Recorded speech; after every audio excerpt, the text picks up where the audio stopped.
Setelah berdiskusi dengan berbagai pihak sebagai upaya untuk meringankan beban biaya perjalanan bagi masyarakat, utamanya menghadapi libur Natal 2024 dan Tahun Baru 2025, Wakil Menteri Perhubungan Wamenhub Suntana menyatakan bahwa ada peluang penurunan harga tiket pesawat.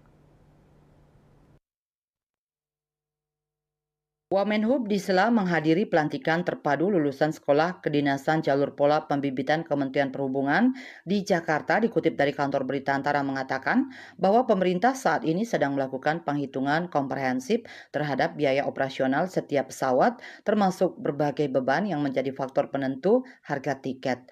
Berdasarkan hasil perhitungan awal dalam rapat terakhir, menurut Wamenhub ada indikasi kuat bahwa harga tiket pesawat bisa mengalami penurunan sebelum masa liburan Natal 2024 dan Tahun Baru 2025. Wamenhub juga menyatakan bahwa pemerintah menargetkan penurunan harga tiket pesawat dapat terjadi sebelum periode Natal 2024 dan Tahun Baru 2025 guna meringankan beban masyarakat dan meningkatkan aksesibilitas perjalanan liburan. Menurut Suntana, Kementerian Perhubungan saat ini sedang berkoordinasi dengan Kementerian Perekonomian dan Kementerian Infrastruktur sesuai arahan Presiden Prabowo untuk mewujudkan target penurunan harga tiket ini.